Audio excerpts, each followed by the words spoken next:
Hello नमस्कार है गाइजहरू। हामी चाहिँ यतिखेर तिलिचो लेक जाने तर्खरमा छौँ। पुग्न आँटिसक्यौँ। आधी घन्टा बाँकी छ। एकदमै हिउँ परेको छ। हिँड्ने बाटै छैन। यो चाहिँ मेरो दोस्रो टुर हो तिलिचो। एकदमै रमाइलो छ है। पुरै हिउँ छ। हिँड्ने ठाउँ छैन है। तपाईहरु पनि आउने सोच बनाउँदै हुनुहुन्छ भने आउनु होला। एकचोटि आउनै पर्ने ठाउँ छ।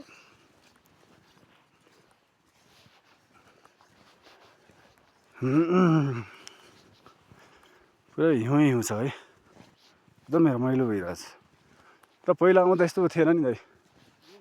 म पहिला आउँदा यस्तो थिएन कि। हजुर ए ल ठिक छ। अझै लाग्छ होला आधी घन्टा। आज चाहिँ हामी तिलिचो बेस क्याम्पबाट 4:30 बजे हिँडेका थियौँ। अहिले कति बज्यो ठ्याक्कै?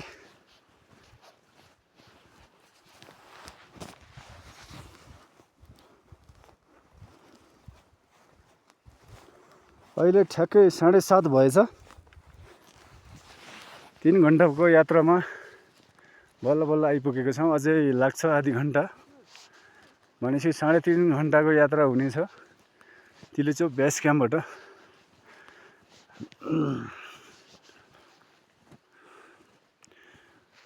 एकदमै घाम लागिरहेको छ है। कतै बादल छ भने कतै घाम छ। एकदमै सुन्दरीय दृश्य छ है।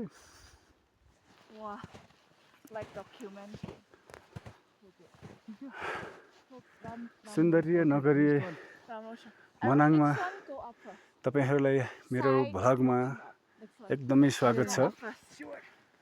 यता गेस्ट हुनुहुन्छ। यता हाम्रो दाइ हुनुहुन्छ।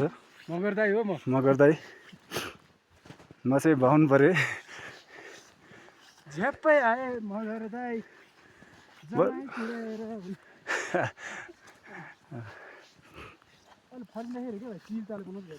ठिक छ। यो भ्लग चाहिँ अलि लामै होला जस्तो छ। 4 मिनट चाहिँ हुन्छ पक्कै पनि। डाटा छैन। तलै गएर अपलोड गरौँ होला। तपाईहरु पनि मनाङ आउने सोच बनाउँदै हुनुहुन्छ भने एकचोटि आउनु होला। बेसी सहरबाट चामे हुँदै चामेबाट अप्पर पिसाङबाट मनाङ हुँदै मनाङबाट तिलिचो बेस क्याम्प हुँदै टक्क तिलिचो लेक एकदम तिलिचो तालको यात्रा समाप्त हुनेछ। आउनलाई तिलिचो बेस क्याम्पबाट ठ्याक्कै 3.5 घन्टाको यात्रा रहनेछ।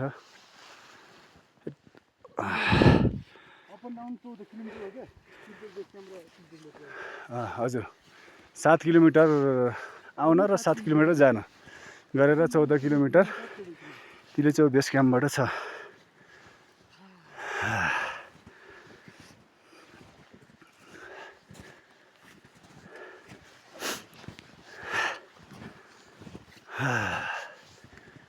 एकदमै रमाइलो वातावरण छ। Okay short break. ल यो भिडियो चाहिँ अहिले यति नै।